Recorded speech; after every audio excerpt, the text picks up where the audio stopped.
সত্যিকার অর্থেই একটি ইনক্লুসিভ এবং ভালো নির্বাচনের দিকে এগোচ্ছে। আপনারা জানেন বিএনপি অনেক বড় দল।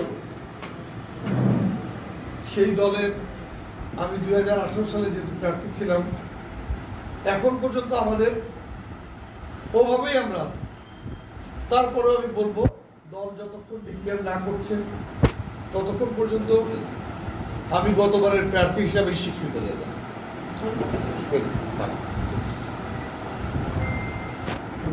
আমি বিশ্বাস করি আমি যেভাবে দলের সাথে ছিলাম এবং আছি, তাতে দল অবশ্যই এবারও আমাকেই মাগুরা 1 আসনে প্রার্থী হিসাবে ঘোষণা করবে ইনশাআল্লাহ। এটা আমি মনে প্রাণে বিশ্বাস করি এবং আমি গ্রাম থেকে গ্রামান্তরে প্রান্তিক মানুষের সাথে যে রাজনীতি করি, সেজন্য আমি বিশ্বাস করি মানুষের কল্যাণের অর্থই হলো রাজনীতি।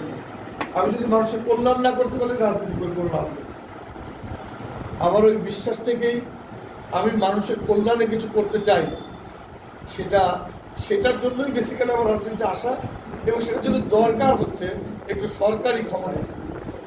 তো ওটা এখন পর্যন্ত আমি কখনো ভোগ করিনি। আপনাদের দোয়া এবং সহযোগিতা থাকলে, এই যে আপনারা যারা এখানে আছেন, আপনাদের অনেক বড় রোল আছে।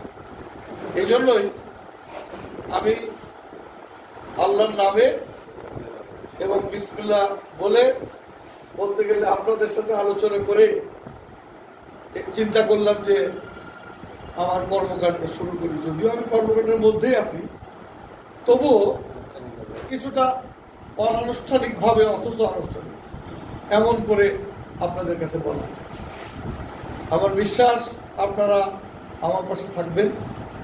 আমার সোজা হিসাব, সত্য, ন্যায় বিচারের বাইরে কোনো সমাজ সঠিকভাবে চলতে পারে না।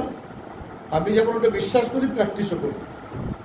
আপনাদের কাছে আমার একটা বিনীত অনুরোধ, আমার নামে কেউ পরিচয় দিয়ে কোনো রকম অসৎ কাজ করলে আপনারা তাকে সাথে সাথে আপনারা সেই বিষয়টা আপনাদের নলেজে দিবেন এবং আইন প্রয়োগকারী সংস্থায় তাকে হস্তান্তর করবেন।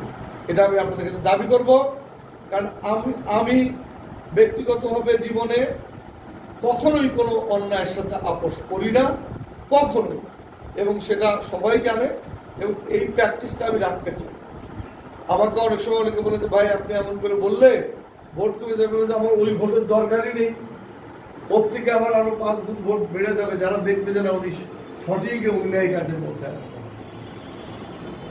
আপনারা জানেন বড় দল হিসাবে আমাদের অনেক ভুলভ্রান্তি হয়, হতেই পারে, আমি না বলছি না আমাদের কোন লোক কখন কি ভুল করে বসে।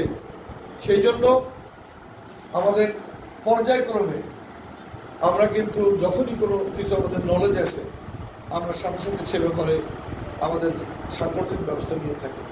এবং শুধু তাই না, ভবিষ্যতে আপনারা জানেন যে আমাদের একটি সাংগঠনিক কর্মকাণ্ড চলছে। আমরা আগামী জুলাই মাসের মধ্যে হয়তো ইনশাল্লাহ জেলা সম্মেলন করে দিব। তারপরে যারা দায়িত্ব নেবে তারাও সত্যিকার অর্থে একটি একদম প্রান্তিক লেভেল থেকে উঠে আসা আমাদের কর্মী এবং নেতৃবৃন্দের সমন্বয়ে একটি নতুন যে কমিটি হবে, সে কমিটি আশা করি ইনশাল্লাহ বাংলাদেশ জাতীয়তাবাদী দলের অন্যতম সুন্দর কমিটি হবে, অ্যাজ ওয়েল অ্যাজ সামাজিকতা এবং আজকে যারা আপনারা সাংবাদিকতা করছেন, আপনাদের সাথেও তাদের আগামী দিনের পথ চলা হবে অনেক সুন্দর। আজকের দিন আগামী দিন যেন অনেক সুন্দর হয়, এই আশাবাদ ব্যক্ত করি। আবারও আপনাদের সহযোগিতা এবং আপনাদের সার্বক্ষণিক আপনাদের সাথে আমরা থাকতে চাই, এই আশাবাদ ব্যক্ত করে আমি আমার বক্তব্য